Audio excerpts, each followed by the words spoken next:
So, hello everyone. Let's continue with today's article Solidarity for Peace. Short article.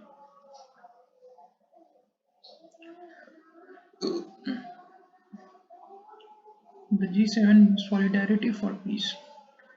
The G7 must build a global consensus on the world's challenges.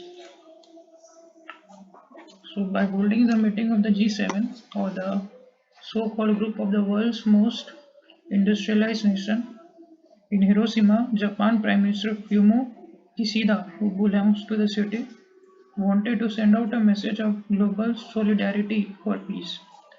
So this time the G7 meeting was held in Japan, and the Japan Prime Minister Fumio Kishida wanted to convey the message that there should be peace in the world. In addition to the symbolism of bringing leaders of all G7 members with the EU leadership to the peace memorial for the victims of 1945 atomic bombing, the grouping issued a special Hiroshima Vision Statement on nuclear disarmament.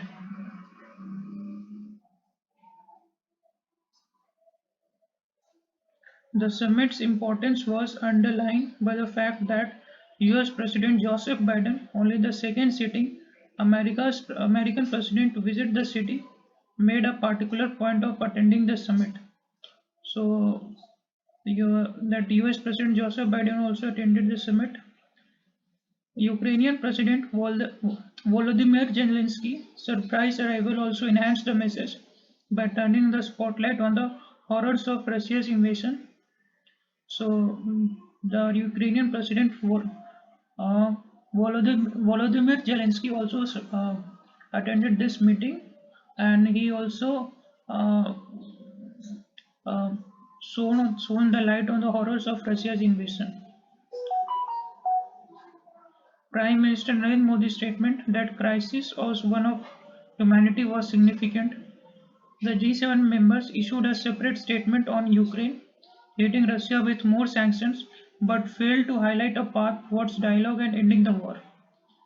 So they in the meeting they conveyed the message that they will uh, put more sanctions on Russia.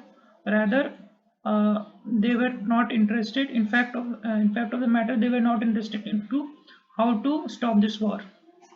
Despite the invitation of countries such as India, Brazil, Indonesia, and Vietnam, with a less black and white view of the world, Mr. Kishida making pertinent references to the views of Global South, the statement reflected much more polarized view of the world, that of G7 alone.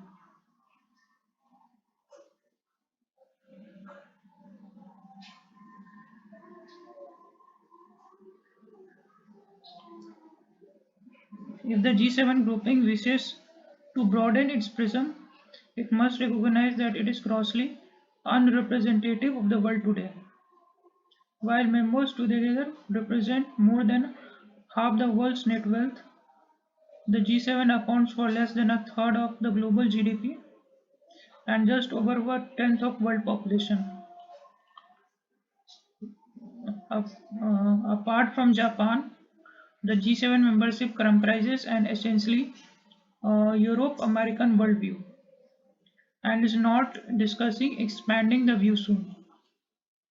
It has actually contracted after it expelled Russia over its annexation of areas of Georgia in 2008 and then Crimea in 2014. It is also hard to justify an economic grouping that does not include some of the world's largest economies, China and India, or the fastest growing GDPs of the biggest global energy providers.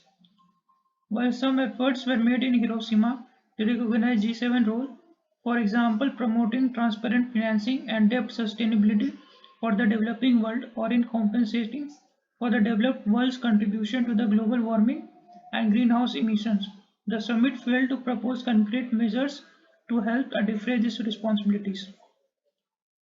So these were the issues that were not discussed much in detail. As the spotlight shifts to the G20 summit later this year in Delhi, It is hoped that grouping will work towards the more inclusive outlook and help in building more comprehensive global consensus and some of the bigger challenges that the world face today.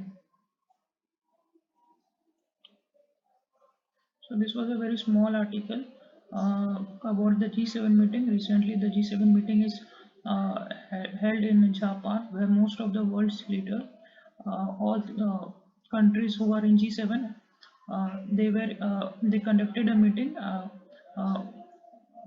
and some special invitation was also given to the India, Brazil, Indonesia, and Vietnam. And there was a surprise visit of Ukraine President Volodymyr Zelensky. So, and he also demanded for more sanctions on Russia, and also the writer who has written this editorial has also said that these were the issues that were not much discussed in detail, like global warming, greenhouse gas emissions. Just they were means involved in putting more sanctions on Russia. Okay, and so this is a very small article. Okay, that's all for today.